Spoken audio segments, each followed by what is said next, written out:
A primeira escola de veterinária do Brasil surge em Pelotas. Então, o conselho é quem salvaguarda o exercício profissional. E ninguém pode falar da medicina veterinária com mais propriedade, com mais autoridade do que o próprio conselho. As atividades profissionais que o zootecnista exerce, o agrônomo também pode exercer, o médico veterinário também pode exercer. Já a recíproca não é verdadeira. E o que eu vejo é que a profissão não é tão bem valorizada igual um médico humano. Sim. Poxa, tipo, o que falta para o médico veterinário ter o mesmo reconhecimento do que um médico? Eu quero voltar ao meu primeiro dia na faculdade de veterinária com a cabeça que eu tenho hoje.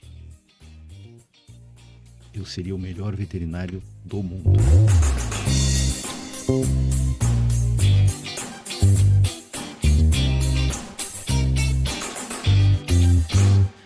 Olá, amigos e amigas! Em oferecimento à Fujikura Genética de Codorna, a Quilbra Equipamentos e também a Frata Embalagens, estamos iniciando mais um episódio do Pod Aves. Sejam muito bem-vindos ao nosso programa. Eu sou Adriano Felizardo e nesse podcast nós vamos trazer diversos assuntos sobre avicultura. Assuntos como saúde animal, tecnologia, curiosidades, informações e assuntos diversos também. Hoje nós estamos aqui recebendo um convidado muito especial, aqui o assessor técnico do Conselho Regional de Medicina Veterinária, o senhor José Pedro Soares Martins. É longo, né? José Pedro Soares Martins. Senhor José Pedro, vou pedir para chamar de senhor pela questão de educação, o senhor é um pouquinho mais sênior do que eu, né? Sênior, olha só, que legal. Agradecer, dizer nosso muito obrigado, pedir nosso muito obrigado por estar aqui num bate-papo conosco, totalmente informal, descontraído, nosso agradecimento. Certo? Gostaria também de lhe dar aqui um presente, um brinde nosso do podcast, feito com muito carinho pelos ateliês Leite Felizardo. É um brindezinho de coração aqui, tá? Muito obrigado. Olha, já começou com gentileza. Que legal. Olha só. E enquanto você vai abrindo aqui, o senhor vai abrindo, pode abrir, pode colocar em cima da mesa, isso, mostrar nas câmeras. Nós vamos pedir, falar... É um churrasquinho, né? Nós somos gaúchos, né? Nós vamos falar um pouquinho dos nossos patrocinadores, nossos apoiadores, que são responsáveis por nós estar criando esse conteúdo.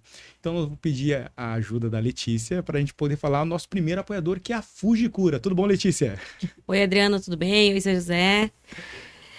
No podcast Pod Aves, estamos sempre em busca no que há de melhor para a avicultura, e a Fujikura é o exemplo perfeito. Quando o assunto é genética de codornas, a Fujikura se destaca como líder em inovação e qualidade.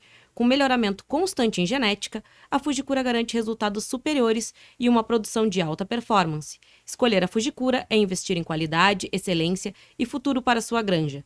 Fujikura, a revolução genética que transforma a sua avicultura. Que legal. Conhece a Fujikura? Conheço. Genética de qualidade codorna. Então, assim, pessoal, você que é avicultor, que queira uma genética de qualidade, é a Fujikura, tá? A Fujikura possui, assim, a melhor tecnologia em questão de manejo ali, questão de codorna de alta produtividade, questão de postura e também corte também. E nós vamos falar um pouquinho de quem? Da Quilbra, né? Letícia, quem a gente pode falar da Quilbra? No podcast Pod Aves, a excelência é prioridade, e a Quilbra é sinônimo disso. Se você quer transformar sua granja em um verdadeiro exemplo de sucesso, precisa contar com o que há de melhor. A Quilbra oferece soluções incomparáveis em tecnologia, manejo, alimentação e climatização, garantindo máxima eficiência e resultados que superam expectativas. Com a Quilbra, você não só eleva sua produção, como também lidera o mercado avícola com inovação e segurança. Quilbra, a escolha certa para quem exige o melhor na avicultura. Certo, a Quilbra também, né? Uma empresa hoje, a maior empresa de equipamentos do Brasil, né? Faz bastante exportação, Quilbra é sensacional.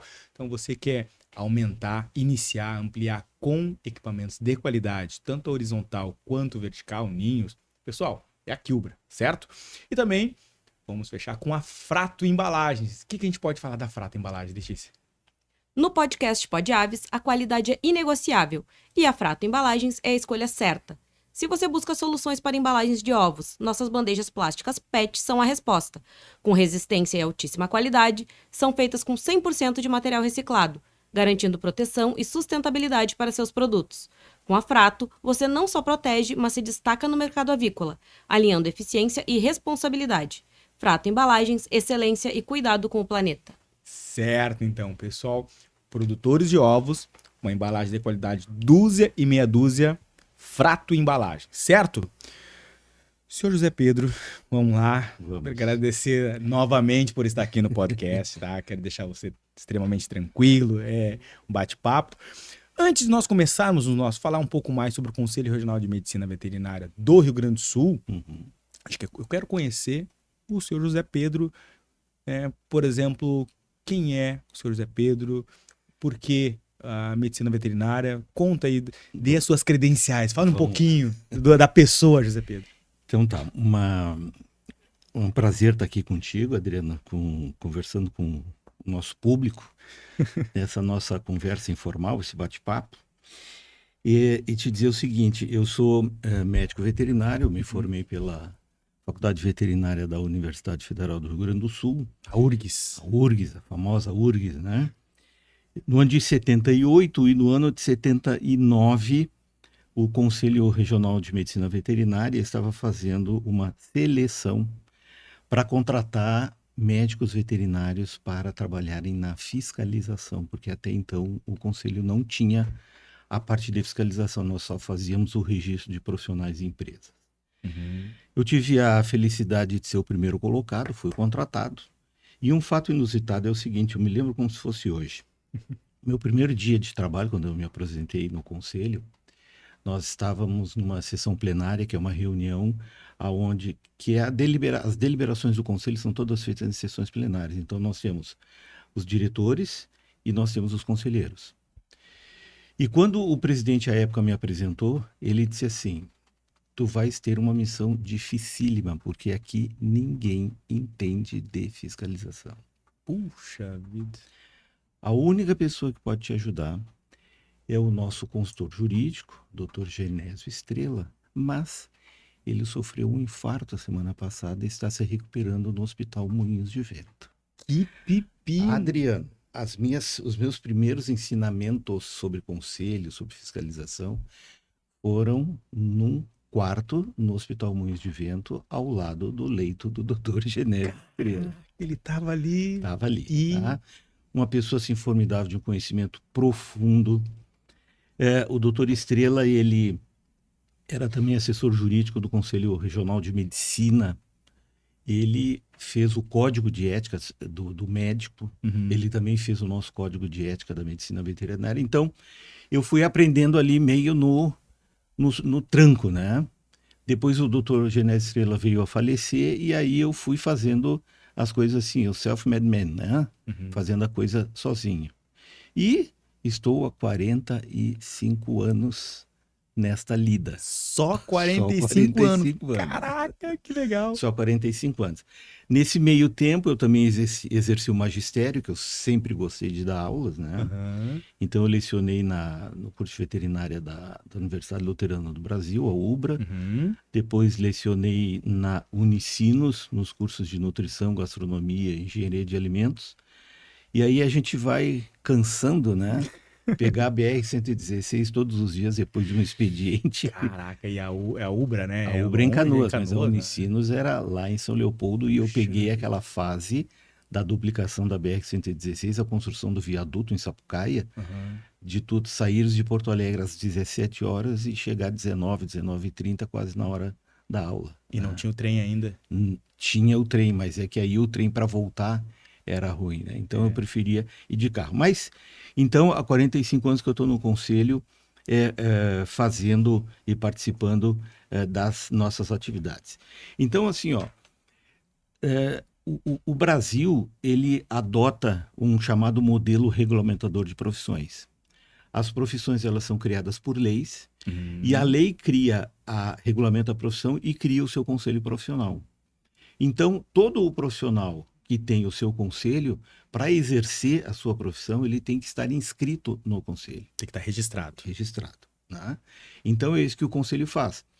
Então, muita gente não entende, e principalmente os profissionais, isso não é um privilégio da medicina veterinária, se tu perguntares para qualquer profissional que tem o seu conselho, 9 entre 10, assim, aquela propaganda do sabonete, 9 entre 10 estrelas do cinema, vão dizer que não gostam do seu conselho. Por que isso? Pois é. É que as pessoas não entendem, né? Porque o conselho, ele diz assim, o conselho só lembra de mim para mandar o boleto de pagamento da anuidade, Anuidade. como a gente está fazendo agora, né? Mas o conselho, ele regulamenta a profissão, ele orienta a profissão, ele disciplina a profissão. E é esse o trabalho que a gente faz. Então, hoje nós temos, né? E tu me disseste que tu vai entrevistar a doutora Ana Elisa, que é presidenta do nosso Conselho Federal de Medicina Veterinária. Então, nós temos o Conselho Federal de Medicina Veterinária e nós temos em cada estado da federação os conselhos regionais. Então, o nosso sistema CFMV, CRMVs, ele é composto pelo Conselho Federal, que é o poder legislativo, e os 27 conselhos regionais, que são o poder executivo. Então, o que nós fizemos? A gente faz o registro de todos os profissionais. Então, só para tu teres uma ideia, hoje no estado, nós temos em torno de 18 mil médicos veterinários em atividade profissional. 18 mil médicos. Estamos tirando os veterinários que já não exercem mais a profissão, que vieram a óbito, aposentaram, enfim, são 18 mil, né? E no conselho também a gente tem a profissão do zootecnista, que está junto com a agronomia, que está junto conosco no agronegócio, né? O zootecnista também. E por que o zootecnista está conosco? Porque os zootecnistas, a lei que regulamentou a profissão deles, ela não criou o Conselho de Zootecnia. E a lei determina que enquanto os zootecnistas não criarem o seu próprio conselho, eles serão fiscalizados pelo Conselho de Medicina Veterinária. Eu conheço uma história assim, igual o CREA e a arquitetura, Justamente. que agora tem a CAL. Né? E agora parece que o pessoal de agronomia quer também se apartar do CREA, né? O que acontece, né, com as profissões? Elas querem ter o seu próprio conselho. Tu pode ver, ó.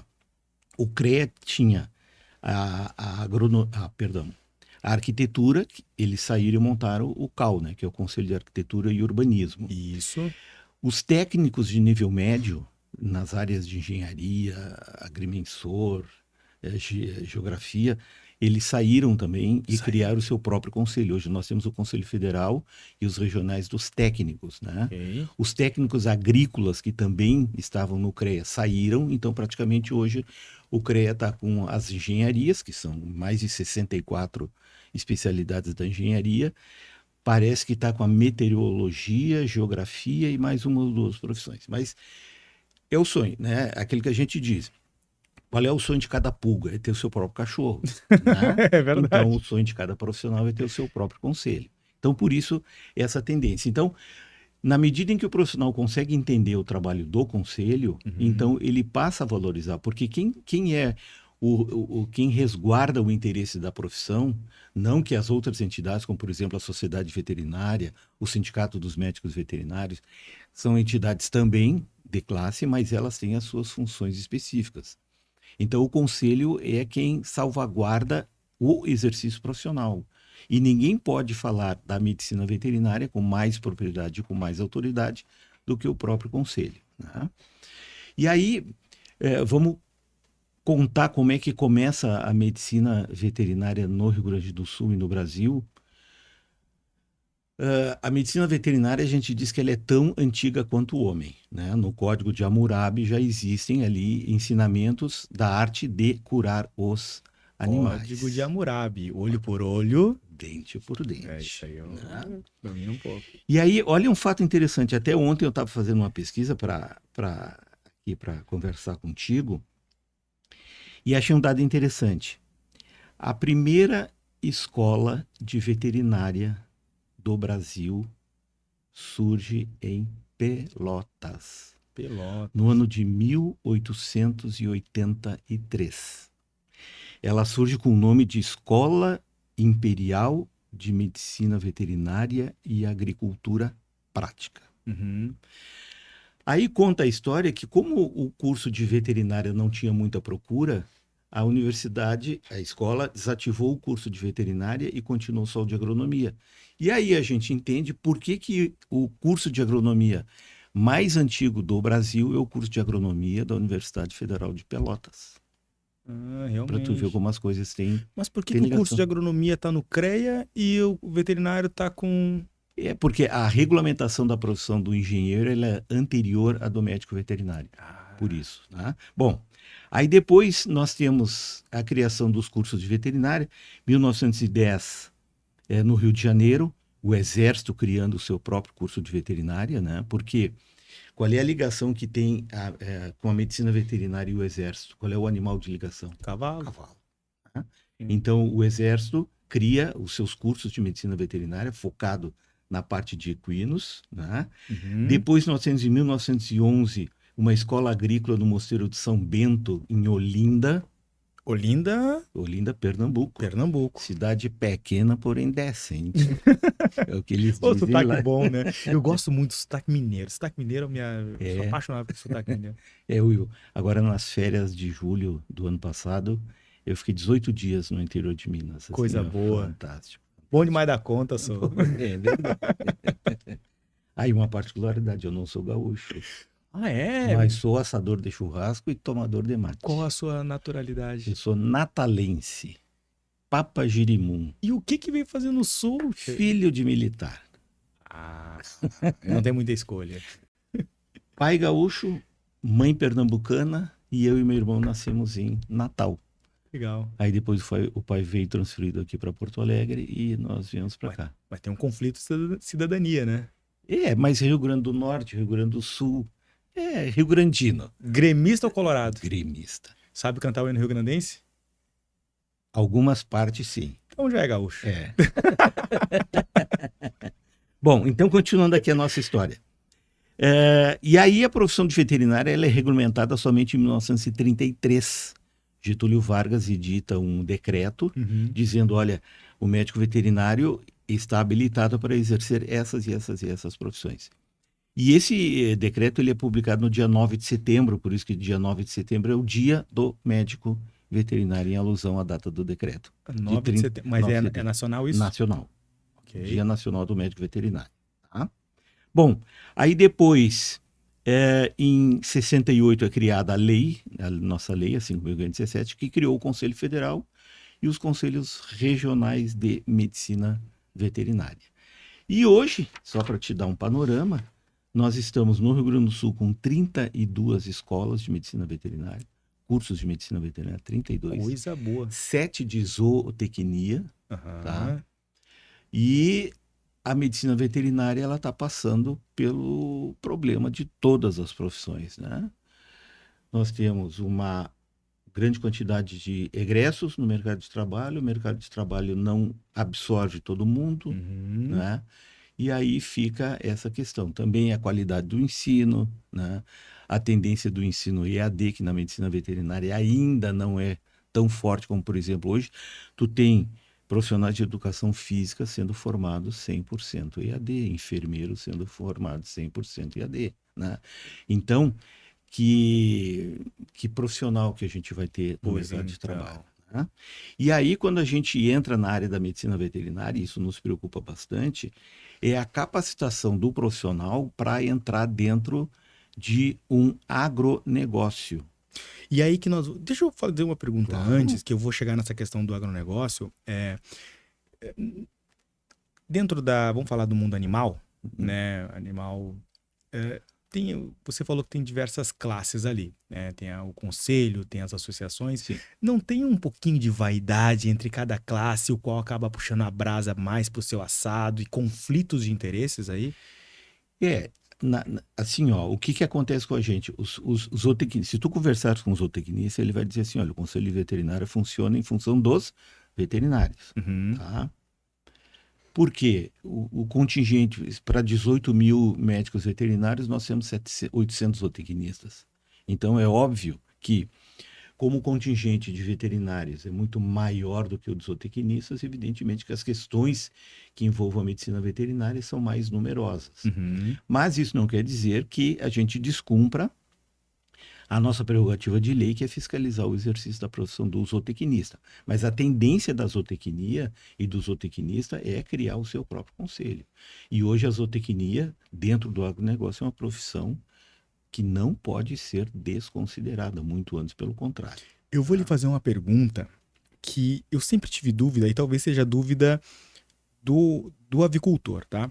Porque na avicultura a gente tem a questão do veterinário, que tem que ser responsável técnico pela Isso. granja, e também eu tenho os cuidados zootécnicos, que é feito pelo zootecnista. Sim.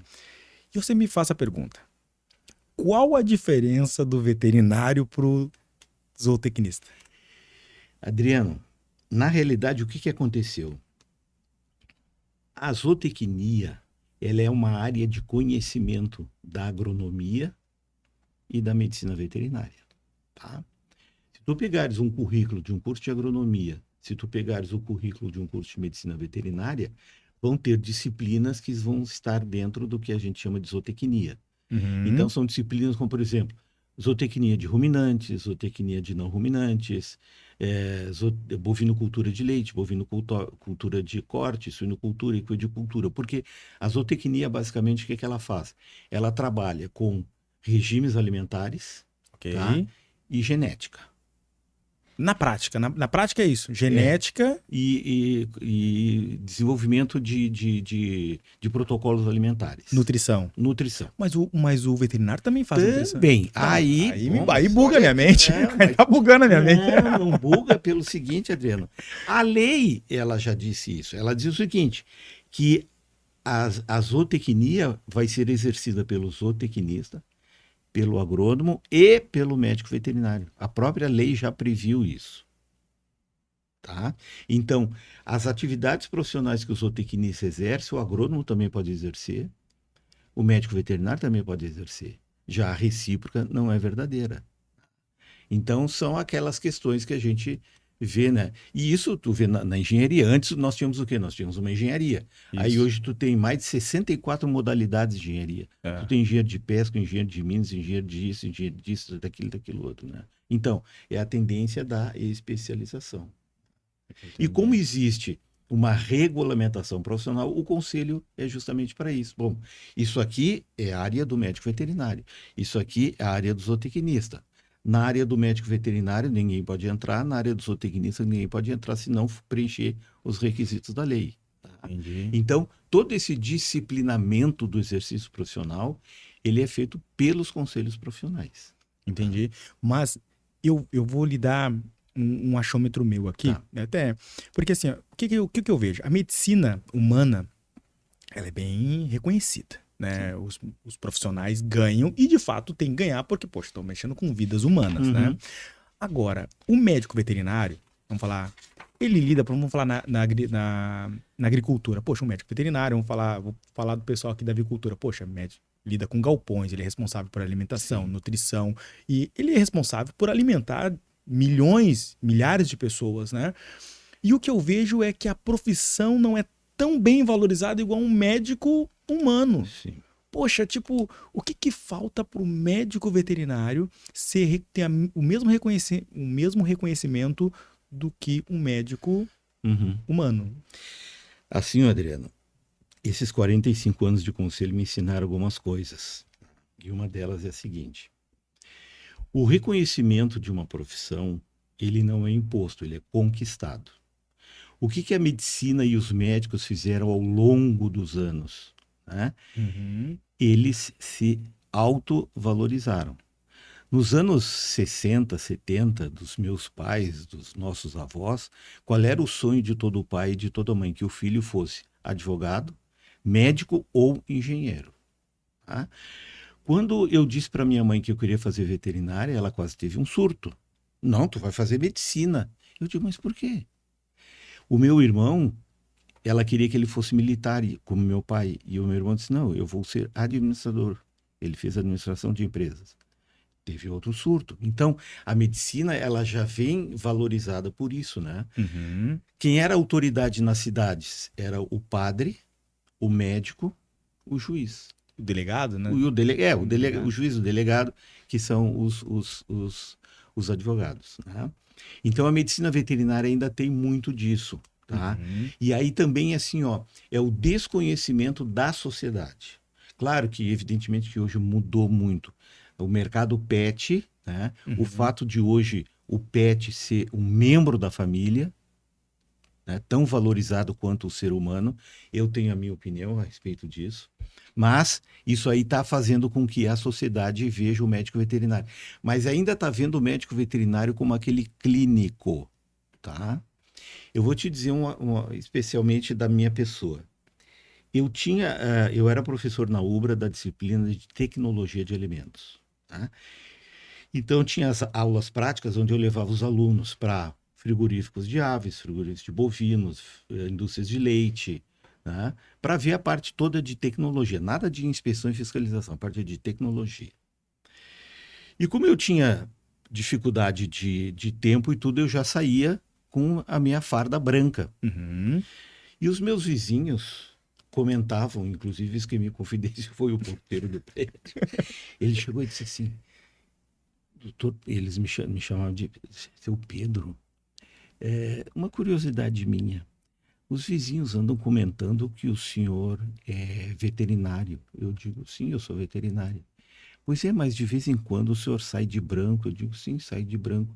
Não, é que também tem alguém achando que o senhor é de algum centro de Umbanda, alguma coisa assim. Eu digo, não, gente, não tem nada disso. Tem nada Tá? disso. Bom, então eu tenho uma tese, que hoje ela tá caindo com o mundo, mas vai lá. Se tu perguntasse para um homem do campo, Uhum. tá? Quem é o médico veterinário? Para ele, é aquele profissional que está numa propriedade rural, vestindo um macacão, uma bota de preferência bem bosteada, Uhum. e falamos, fumo, viemos e voltemos. O veterinário da cidade, ele só é reconhecido se ele tiver de branco, estetoscópio, termômetro, dentro de um consultório, de uma clínica, de um hospital veterinário. Fugiu desses dois estereótipos, não é veterinário. Tá? Claro que isso vem mudando agora. Então, a grande diferença da medicina hoje com a medicina veterinária é a questão da imposição do respeito profissional. Entendi.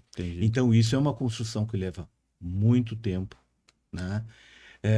A gente fica batendo cabeça para dizer assim, ó, como é que a gente vai mudar a percepção da sociedade em relação à nossa a profissão?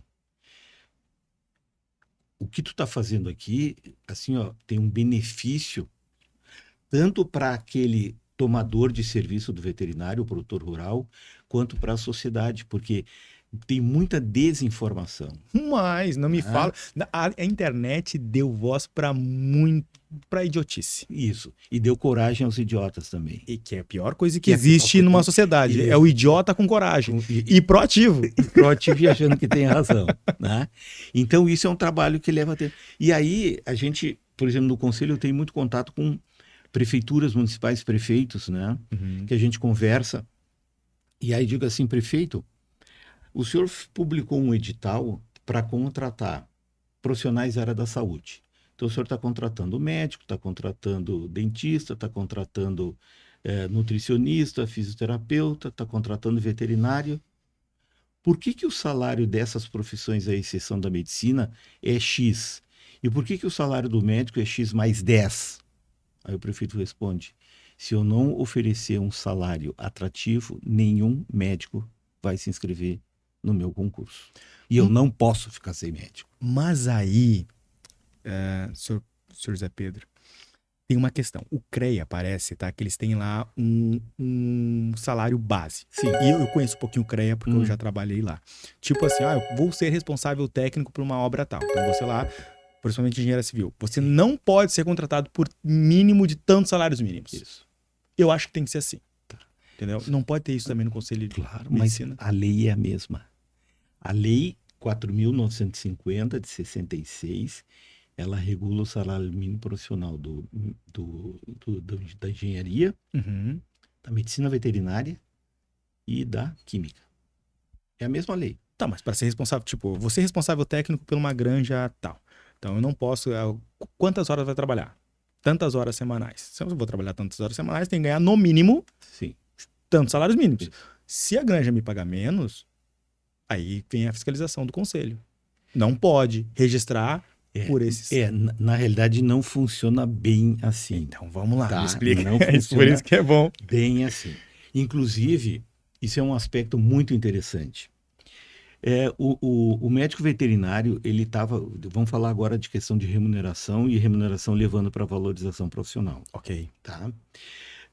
Antigamente, nós estávamos muito acostumados às tabelas de honorários profissionais, tá? Ok. Se eu tenho um conhecimento X e tu tem um conhecimento X mais um, tu tem mais competência do que eu, Ok. tá?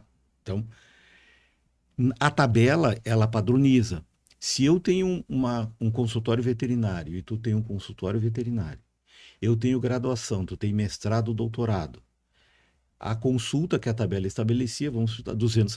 Então, eu com a minha capacidade cobro 200, tu com uma capacidade maior vai cobrar R$ 200. Tá? Ok. Então, isso de certa forma nivelava. Claro que tem as exceções, né? Aquela questão do empreendedorismo, porque durante o curso, na graduação, a gente não aprende a ser empreendedor. Eu vou te dizer que eu me formei em 1978. Sabe qual era o sonho de 100% dos médicos veterinários? Serem servidores públicos, principalmente do Ministério da Agricultura, que é quem remunera melhor o médico veterinário dentro do serviço público. Nós não fomos motivados, treinados, capacitados para empreender.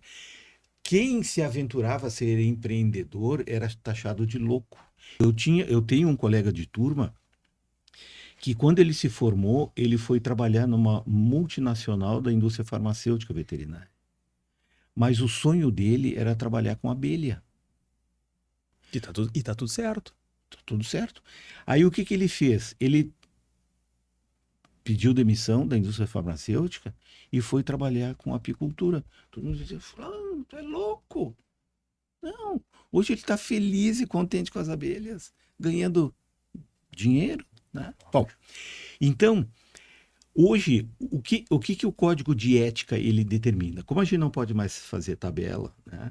Então, o código de ética ele diz o seguinte, como é que eu vou fixar? Vamos pegar aqui o nosso cenário, tá? Tem uma granja que diz assim, José Pedro, eu quero te contratar para tu ser o meu médico veterinário, porque nós temos que cumprir o plano de sanidade avícola e exige que tenha um veterinário para ser o responsável técnico pela granja, fazer o controle sanitário da granja. Tá? Bom, o que o Código de Ética recomenda? Determina. Sim. Bom, o que eu vou fazer? Eu vou ser responsável técnico por uma granja avícola. Quais as responsabilidades que eu vou assumir? O que vai ser da minha responsabilidade? X, Y, Z. Bom, qual é o tempo que eu vou precisar para efetivamente estar dentro da granja, checando, monitorando, orientando, instruindo? X. Qual é o meu renome e a minha qualificação profissional? Y. Isso vai entrar nos seus honorários. E também eu posso levar em consideração o quê? A condição socioeconômica do avicultor que está me contratando. Tá? Mas eu te pergunto o seguinte, hoje, uma pessoa que ingressa num curso de veterinária com 17, 18 anos, que se gradua aos 22 anos, tá? Ele vai ter essa noção, essa consciência de exercício profissional, valorização profissional? Não, claro que não. Não. Mas ele vai impactar os demais que já estão no... Justamente. Tá? Então aqui, ó, eu também peguei um dado interessante. Deixa eu te mostrar aqui. Ó. Uma pergunta que a gente faz, ó.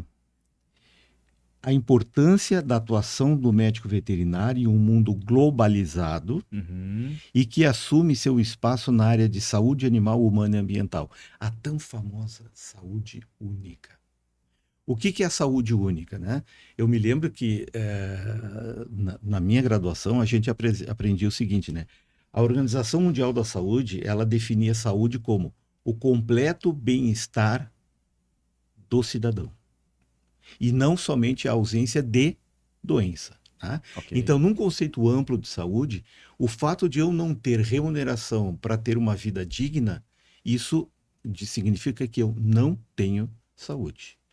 E é obrigação do Estado, né, prover o cidadão de saúde, não só de ausência de doença, ok? Bom, hoje se fala num conceito de saúde única. O que é saúde única?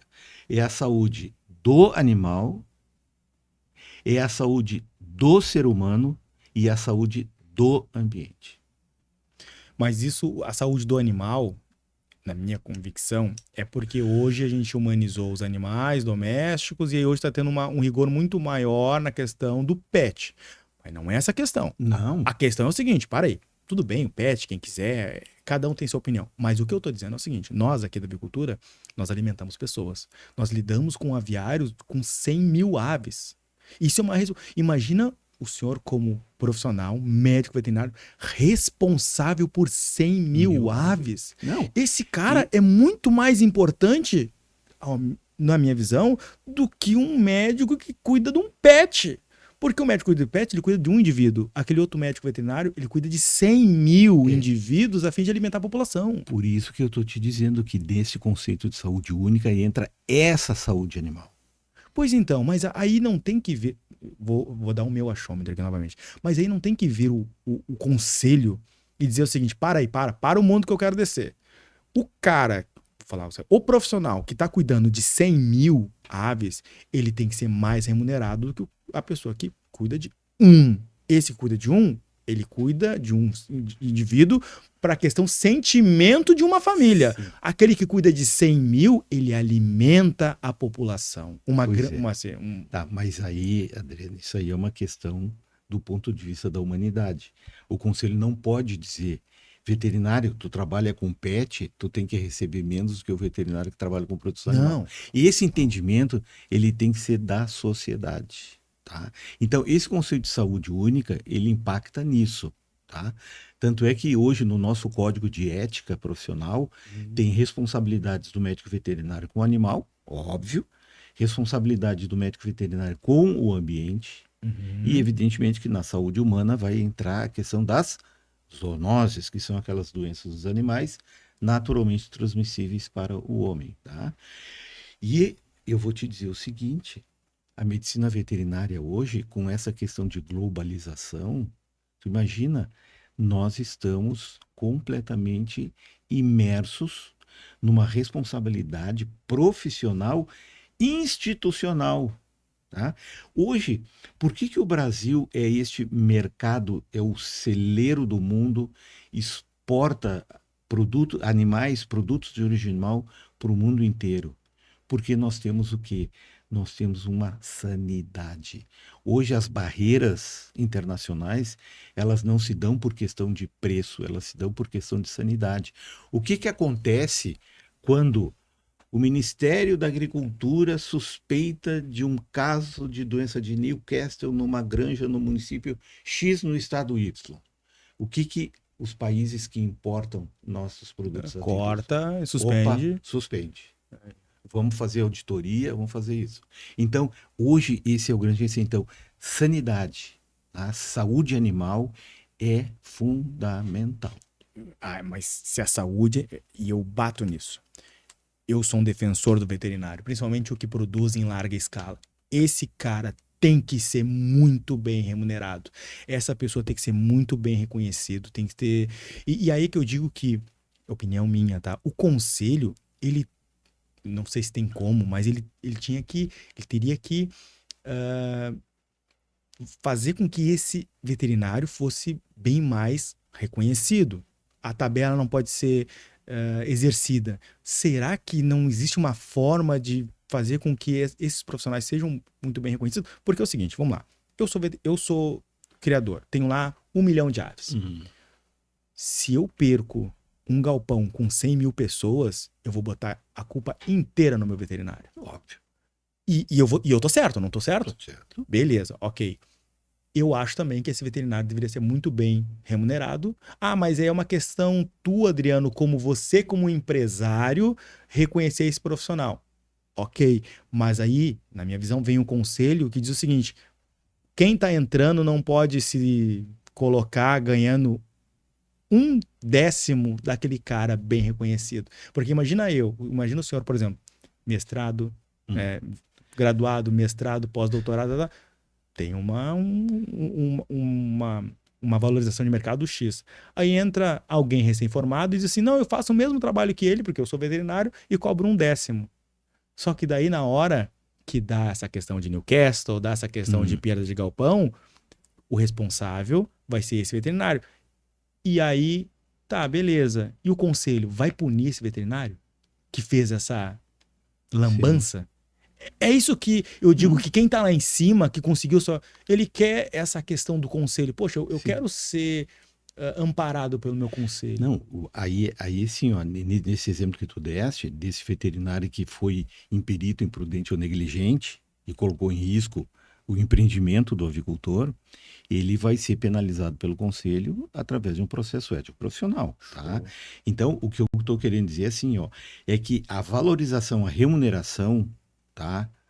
O dinheirinho no bolso, ele vem muito do esforço, da competência e da capacidade das pessoas, né? Tem aquela história, né? Uma máquina não estava funcionando, aí o dono da empresa chegou e disse assim, olha, contrata o melhor engenheiro para ver por que essa máquina não está funcionando. Aí chegou lá o engenheiro com um martelinho e a máquina começou a funcionar. E ele apresentou os honorários. Eu disse, mas isso aqui é muito caro. Tu só deu uma batidinha. Ele disse assim, acontece que eu sei onde tinha que bater. É verdade. Então, dentro do agronegócio, especialmente na avicultura, isso vai ser fundamental. Mas concorda comigo, doutor? Doutor, né? A gente vai... Concorda comigo, doutor? Por exemplo, assim, ó, vamos lá. Eu sou veterinário, sou dono de uma granja. Eu sou obrigado por ter um técnico, um responsável técnico, por exemplo, pagar, vou falar fictício, tá? 10 mil reais. Eu vou ter que pagar isso aqui. Não tem. Se eu contratar alguém que recém se formou, ou vou contratar um top, isso o conselho me faz a exigência que eu tenho que pagar esse valor aqui. Eu penso o seguinte, já que eu vou ter que gastar 10 mil com um veterinário, meu amigo, eu não vou gastar com qualquer um. Eu vou gastar com o top. Aí esses que estão entrando, eles vão ter que ser top para ganhar esse dinheiro que eu vou pagar aqui. É isso que eu digo que teria que, na minha opinião, tá? Aqui é a opinião. Claro. Que tem que ter um mínimo. Porque se eu tenho que gastar isso aqui... Porque agora, o que o senhor está me dizendo? Olha, como o conselho não diz quanto que eu tenho que gastar, então eu faço o seguinte, eu gasto 1.500, pego um simplesinho, né? Porque a minha granja tem 50 aves, 500 aves, 1.000 aves, tal. Agora, se eu tiver que gastar 10 mil, eu não vou pegar o simplesinho. Óbvio. Isso aí é a visão do empresário, né? Do empresário rural, não do produtor rural, tá? Que é a questão de risco. Por que eu vou correr um risco, tá, de ter um problema sanitário se eu posso reduzir a zero esse risco tendo um profissional que tenha competência e capacidade profissional? Por outro lado também, doutor, eu achômetro meu também, acho que, por exemplo, mas e o que está começando, Adriano? Ele não vai ter condições de pagar 10 mil. Não vai ter condições de pagar 10 mil. Aí é que eu acho que daí teria que vir o conselho ou o governo e dizer o seguinte, olha, até você chegar a uma produção tal de aves, nós vamos subsidiar esse profissional para você. Aí imagina assim, eu sou veterinário. Os meus 10 mil, por exemplo, tá? Sim. O salário fictício vai estar garantido, indiferente se eu atender o pequeno ou indiferente se eu atender o grande. O que acontece? Esse pequeno que eu vou atender, parte vem do pequeno, parte vem do órgão do governo, por exemplo. Por quê? Porque o que eu acredito? Que tem que ter, assim como na saúde humana nós temos o SUS, né? Para quem não tem dinheiro, assim na medicina veterinária nós também teríamos que ter, sei lá, não sei, um órgão que seja grátis, para que quem queira começar, possa começar com alguém de fato, que nem, por exemplo, o senhor José Pedro, que é um ótimo profissional. É isso que eu estou dizendo. Sim. Tem que ter um órgão gratuito para quem está começando. Mas aí assim, ó, vamos pegar. A gente está trocando ideia. Claro. Mas assim, ó, aí entra a questão do governo, né? Hoje, por exemplo, nós temos a Emater. O que a Emater faz? Qual é a função da Emater? Fazer com que o pequeno produtor, tá? O pequeno avicultor, que ele tenha o seu empreendimento. Então a Emater dar toda essa assistência técnica a ele. De certa forma, seria um SUS, né, veterinário. Da mesma forma, digamos assim, na área de bovino de leite, na área de bovino de corte também tem esse trabalho básico e fundamental da Emater, e aí depois entra a Secretaria e Ministério da Agricultura, né, com os programas nacionais de tuberculose, brucelose, saúde equina, saúde avícola, saúde apícola, e assim, enfim. Por quê? É responsabilidade do governo dar essa base, essa sustentação, tá? Por quê? Isso, a função é padronizar, porque lá fora, eles não querem saber como é que está sendo feita a produção. Eles querem saber quem é que está fiscalizando essa produção e quem é que está dando o aval para essa produção. Então, como é um mercado extremamente regrado, né? Então, essas regras elas têm que ser seguidas. E quem vai fazer? Por isso que o Ministério da Agricultura ele mudou o comportamento dele, tá? Vamos falar do Ministério da Agricultura. O Ministério da Agricultura antes, o que ele fazia? Ele era o veterinário do Ministério era como se fosse o veterinário do estabelecimento, tá? Vamos pegar na área, vamos para frigorífico de bovinos, Ok. tá? Aí o Ministério da Agricultura, o estabelecimento com inspeção federal, o Ministério dizia assim, ó, bom, hoje tu vai abater X bois, o abate vai começar tal hora, vai ter que terminar tal hora, eu quero tantos funcionários na matança, eu quero tantos funcionários nas plataformas de exame de vísceras. O Ministério fazia toda a parte técnica, tá? Tá, mas isso o custo era deles. Sim. Aí, ok, aí me Tá, serve. bom. O custo deles Aí me o que serve. aconteceu? O Ministério criou as chamadas ferramentas de autocontrole. Então, dizendo assim, empresário, tu vai ter que contratar um técnico, um veterinário, que vai, dentro dessas regras aqui, estabelecer os procedimentos. E nós vamos auditar. Então, hoje, o Ministério da Agricultura ele não fiscaliza, ele audita. Ele chega no estabelecimento, ele não precisa entrar lá na sala de abate. Ele diz assim, eu quero planilhas de controle de animais abatidos. Então, através de planilhas, ele monitora tudo. Então, isso é que os nossos importadores querem saber. E por que o Brasil tem essa credibilidade? Porque nós temos um sistema de defesa sanitária animal e o sistema de defesa sanitária e de inspeção altamente capacitado e que serve de modelo a toda a terra, como nós gaúchos, para o resto do Rio Grande.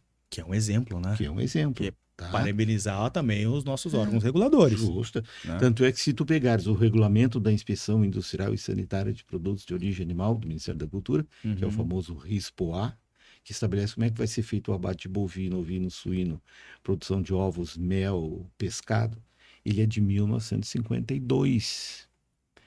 Tá? E ele é de uma perfeição técnica, claro, que durante esses anos todos ele vem sendo aperfeiçoado, mas ele, de 52, ele serve de modelo para outros países que querem implantar os seus regulamentos sanitários. Então, eu diria que hoje o Brasil, ele é a potência que ele é por causa, evidentemente, do produtor que entende essa necessidade, né? Por causa da qualidade do nosso produto, por causa desse controle sanitário que nós temos, né? E aí tu vê também a questão da mudança de comportamento do consumidor, que tem que acompanhar isso. Hoje é uma coisa frequente, e eu sou um assíduo frequentador de supermercados, tu vai lá nas gôndolas onde tem os ovos, tu tem, às vezes, tu vai, por exemplo, numa grande loja, tu tem um corredor só de ovos. Isso. Que tu vai escolher pelo tamanho, tu vai escolher o produtor, se é orgânico, se não é orgânico, se é assim, se é assado. Quer dizer, então, isso o consumidor reconhece como sendo um avanço, um trabalho, né? Isso. E eu me lembro muito bem, nos anos 60, quando se falava de criação de aves, tinha uma regra que dizia o seguinte: o gaúcho só come galinha quando um dos dois estiver doente. Por que isso? Pois é. O gaúcho só comia frango se ele tivesse doente. E ele só comia frango se o frango tivesse doente, ele matava para comer, né? Então, a indústria avícola, ela puxa isso, né? Ela traz o quê? A diversificação de cortes, Uhum. tá? O que aconteceu? A indústria suinícola, os suínos, estão vindo na esteira da avicultura. Então, Tá. caminham juntos. Caminham juntos. Por quê? São cadeias altamente tecnificadas, né? E a cadeia mais antiga, que é a da bovinocultura, a recém que está entrando, né? Nessa questão de cortes especiais, as boutiques de carne, essa coisa toda, né? Então, esse progresso, esse investimento, ele está sendo reconhecido pela sociedade. Sim. Antes, tu perguntava para o cidadão, ovo é ovo. Eu só quero saber se a casca não está trincada. O resto não interessa. E como é que o conselho vê essa nova geração que está se formando em medicina veterinária? Porque existe também, uma coisa era o pessoal se formando lá na década de 80, Uhum. 70, né? Outra coisa é o pessoal estar se formando hoje, que a geração Z, geração Sim. Z, Y, lá, tá bem mais complicado. Porque hoje existe um conformismo, né? Como o senhor falou, olha, nós não fomos orientados à questão do empreendedorismo, mas isso é questão cultural. Eu falo nem do Brasil, do latino-americano, Uhum. tá? Porque eu falo com vários países aí. E como que o Conselho Regional de Medicina Veterinária vê essa nova geração que está se formando? Com muita preocupação. Muita preocupação. No conselho nós fizemos uma atividade, porque quando o profissional ele faz o seu registro profissional, ele recebe a cédula de identidade profissional, carteira profissional. Então a gente faz uma solenidade de entrega da carteira, onde uma primeira parte, inclusive eu que faço isso, eu mostro o que é o conselho, as atribuições do conselho, essa conversa a gente está tendo aqui. E aí depois eu falo um pouco de questão de responsabilidade profissional, né? Responsabilidade técnica e ética profissional. E aí eu dou um exemplo. Vamos dividir aqui com o nosso público. O Código de Ética diz o seguinte, que todo ato profissional, médico veterinário, o veterinário tem que ter um princípio básico.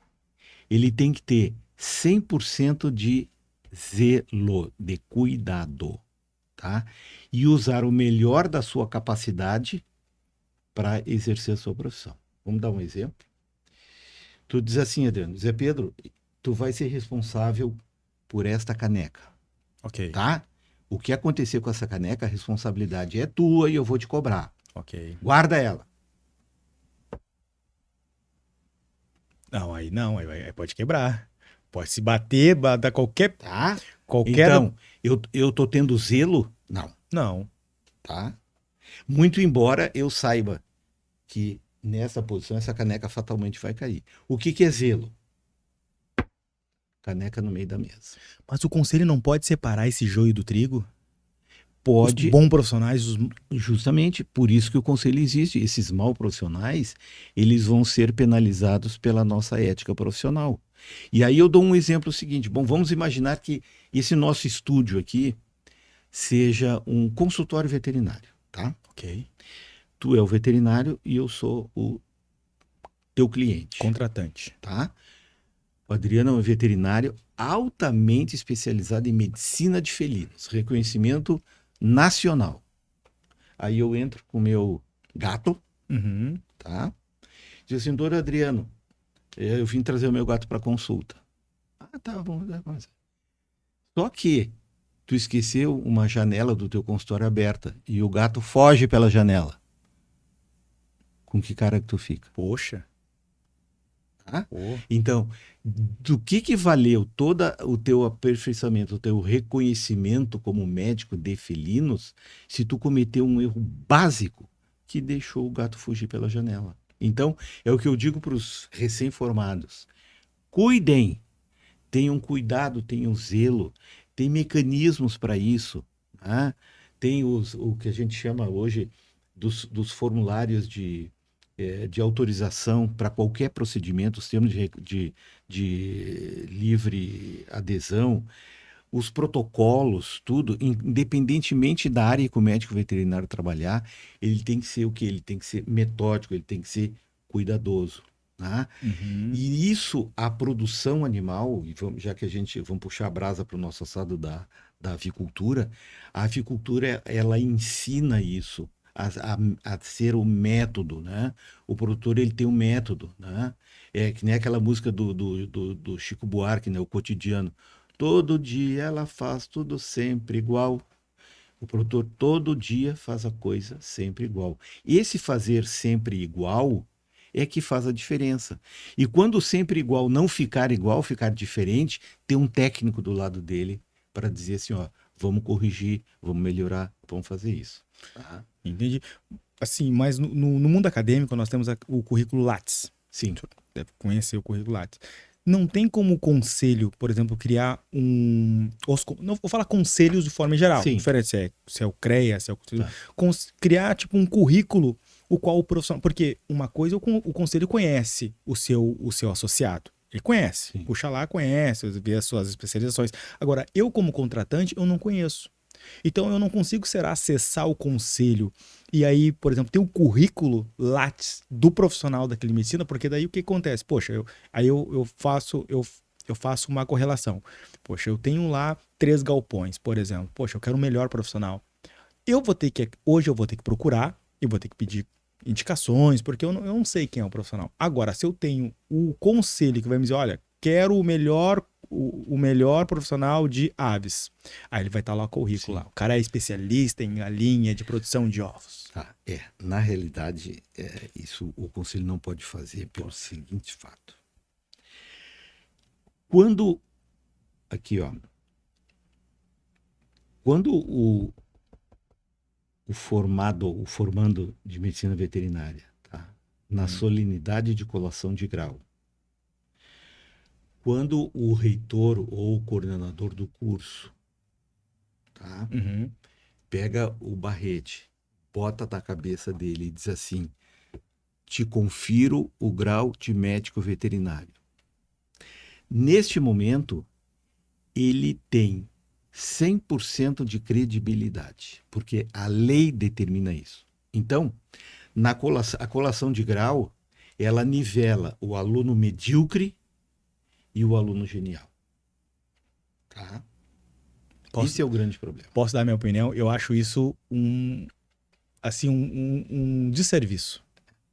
Porque vou lhe falar uma área que nós somos extremamente carentes, tá? A cotonicultura. Eu desconheço um veterinário que seja especialista em codorna. Se tiver, por favor, entre em contato, bota aqui. Eu desconheço alguém que seja tipo assim, ó, um cara que seja top em codorna. Porque a codorna ela ainda é meia rústica, ela é silvestre e tal. Ela tem esse gene. A galinha foi domesticada. Não tem alguém. E os medicamentos que nós usamos todo na codorna é de galinha. Por quê? Porque falta pesquisa, falta profissionais dedicados à criação de codornas. E aí é que eu faço assim, poxa, será que nós... E por isso que essa interação do podcast com o conselho é maravilhosa. Será que nós não podemos, junto com o conselho, promover, dizer, olha, pessoal, profissionais, médicos, veterinários, levantar a mão, estamos precisando de profissionais de fato na cotonicultura. Poxa, e colocar lá, porque a cotonicultura paga bem, tá? Poxa, é um ramo que está em expansão ainda. Existia 24 milhões, aí com a pandemia caiu para 9, 8, 7, e agora já está em 18, voltando novamente. E, poxa, quem é que não vai no restaurante e vê aquele ovinho de codorna maravilhoso?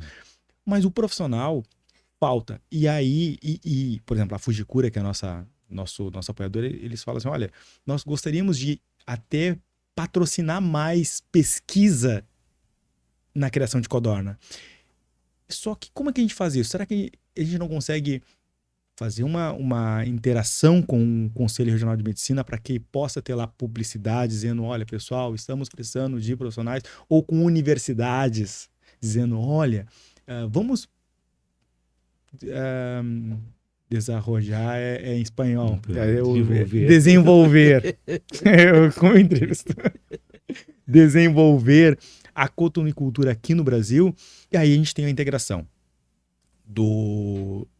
das empresas privadas, do Conselho Regional de Medicina Veterinária, das universidades e dos profissionais. Porque a cada dia mais está em grande expansão aí a questão do reino animal. Né? Antigamente, o cachorro, a gente usava o cão para cuidar de casa. Sim, e ficava Hoje, no pátio e não entrava em casa. Preso, amarrado, atado. Isso. Hoje ele é um membro da família. Né? Antigamente, criar galinha, a gente tinha um galinheiro, colocava ração. Hoje, milho e tatu. Hoje, a proteína não é qualquer proteína que eu dou para uma galinha. Ou seja, essa proteína vai ser absorvida? Hoje o senhor fala assim, tem tantos por cento de proteína. Tá, mas que proteína é essa? Sim. A alimentação, nutrição animal hoje, eu vou falar da avicultura, ela está muito mais avançada do que a nutrição humana. Óbvio. E aí é que eu digo, doutor, será que a gente não pode chamar o conselho e nós fazermos essa integração junto com as universidades, conselho e empresas e unir todo mundo e criar um bom produto e exportar? Mandar, vender para o mundo inteiro? Mas hoje, Adriano, assim, vamos pegar as tendências, tá? Uhum. Essa interação que tu fala, ela é fundamental, né? Muito embora para alguns pareça utópica, mas ela é fundamental e necessária. Hoje nós temos, não precisa sair do estado, aqui no Rio Grande do Sul, universidades que estão fazendo essa aproximação com a indústria. Tá? Não vamos citar nomes aqui, mas nós temos um curso de medicina veterinária que tem empresas na área da medicina veterinária que são parceiras. Ok. E que estão, de certa forma, investindo no aluno. Quer dizer, Adriano, tu entrou no primeiro ano de veterinária e nós temos interesse em ti. Okay. A minha empresa vai contribuir para a tua formação. Tá? Nós vamos patrocinar a compra de equipamentos, nós vamos propiciar que vocês visitem as nossas indústrias, que vocês tenham atividade prática, que vocês tenham conhecimento. E ela já vai investindo, quer dizer, ganha a universidade, que recebe esse aporte, tá? Ganha o aluno que tem uma formação 1000 vezes melhor do que teria. E quem vai absorver essa mão de obra já está cultivando desde o primeiro ano. Nós temos exemplos hoje na medicina veterinária disso. Tá? E como também nós temos exemplos de grandes conglomerados no agronegócio que querem o seguinte: Adriano, eu vou te contratar, tu te formou em veterinário, não me interessa que tu não tenha experiência nenhuma. Eu vou te formar, porque eu quero que tu tenha o perfil de médico veterinário que eu preciso. Isso aí. Esse é o grande lance. Mas aí tá faltando, doutor, tá faltando a publicidade, a gente divulgar isso. Isso tem que ser divulgado. Isso tem que ser divulgado. Okay. Tem que ser divulgado. Vamos fazer assim, começa a convidar os coordenadores de curso de medicina veterinária, claro, para ver como é que eles veem, quer dizer, a formação, né, o aluno dentro da universidade e como é que essa universidade está vendo esse aluno lá no mercado de trabalho. Porque hoje o que acontece? O que tu tinhas falado, né, a separação do joio e do trigo. O que nós temos no direito? Nós temos o exame de ordem. Não basta ser bacharel em ciências jurídicas. Para tu ser advogado, para tu exercer a profissão, tu tem que passar por um exame de ordem, que reprova praticamente 50% dos alunos. Como a gente já tem na contabilidade, a medicina veterinária teve isso, né? O Exame Nacional de Certificação Profissional. Eu até peguei aqui... E parou por quê, doutor? Pois é, parou por quê? Perguntinha Parou pelo seguinte, porque foi uma resolução do Conselho Federal, não estava na lei. Mas a gente coloca na lei. Vamos colocar na lei. Mas até hoje a gente não conseguiu. Então, o que seria essa separação do joio do trigo? Esse Exame Nacional de Certificação Profissional. Só que aí a gente tem que pensar numa outra questão. Vamos supor, se formam hoje no Brasil está se formando em torno de 12 mil profissionais por ano. Tá, diferente. Tá, Vamos 12 mil. pegar. 12 mil. Aí tu faz um exame de certificação profissional. Dos 12 mil, passam 6 mil. Tu vai ter um contingente de 6 mil médicos veterinários formados, com canudinho na mão, Uhum. mas que ainda não têm inscrição no conselho, por isso não podem exercer a profissão. São bacharéis em médico. São Não bacharéis. são médicos veterinários, São não bacharéis seriam. em medicina veterinária. Isso. Tá? Mas aí eu te pergunto, a sociedade tem que estar preparada para diferenciar quem é o joio e quem é o trigo. Quer dizer, quem é aquele profissional que se formou, foi aprovado e está inscrito no conselho e apto a exercer a profissão, Uhum. e quem é aquele profissional que se formou, continua sendo bacharel e que não poderia exercer a profissão. É isso aí. Tá? Então, se a universidade não está tendo condições de formar o aluno na perspectiva do mercado de trabalho, Uhum. da necessidade da tecnologia, globalização e assim por diante, nós vamos ter que criar esse mecanismo. Tá, mas aí não vem o conselho e poderia, digamos assim, ó, vamos lá. O Conselho Federal de Medicina Veterinária diagnosticou que a Universidade Federal do Rio Grande do Sul está tendo uma reprovação de 50%. Bloqueia o curso de medicina veterinária lá da URGS. Tá. Isso que eu acho que é aí que tem que Aí, ir o conselho pois é, atuar. mas aí a gente tem que mudar outra coisa. Ah, As leis de diretrizes e bases de educação que deram autonomia total para a universidade. Hoje a universidade cria o curso que ela bem entender. e depois o resto que se lasque. Tá? Olha aqui, ó, eu já presenciei, não me lembro em que governo, Nem também Nem. difere. ministro da Educação, ministro do Trabalho. Tá? Uhum. O ministro da Educação dizendo assim, ó, não tolham a universidade de formar profissionais sob o argumento de que eles não vão ter trabalho. A responsabilidade é do meu colega ministro do Trabalho, que tem que achar emprego para todo mundo. Ah, mas aí fica barbada, aí fica fácil daí, Aí fica né? fácil. Aí é o simplismo da coisa. Então, é assim, ó, é um jogo, é um quebra-cabeças que tu arruma uma peça, tu desalinha a outra. Aí tu vai ter que ir lá alinhar, quer dizer, até encaixar tudo. É um trabalho hercúleo, mas a gente tem que fazer alguma coisa. Então, na medicina veterinária, e a gente está com projetos dentro da Câmara e do Senado Federal para criar o Exame Nacional de Certificação Profissional como exigência de lei, né?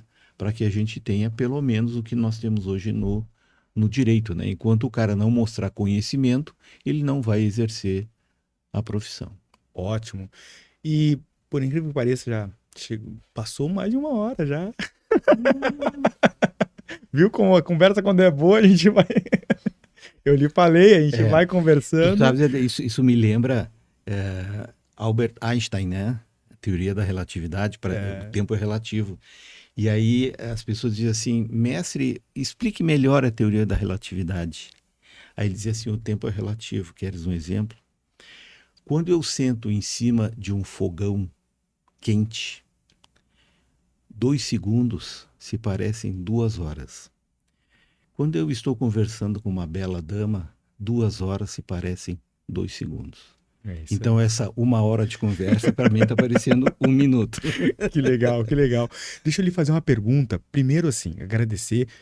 Foi tranquilo, nossa conversa maravilhosa, né? Não é uma entrevista, é um bate-papo, troca de ideias. Mas eu faço uma pergunta para todo mundo, que é: qual a dica que você dá hoje, com toda a sua experiência, que você gostaria de receber, que você gostaria de ter recebido lá no início da sua profissão?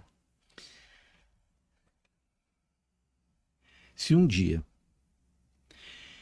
eu tiver a felicidade de encontrar uma lâmpada, esfregar essa lâmpada e aparecer um gênio, e este gênio me disser assim, José Pedro, tu pode fazer 3 pedidos. Eu dizer, gênio, eu só quero um.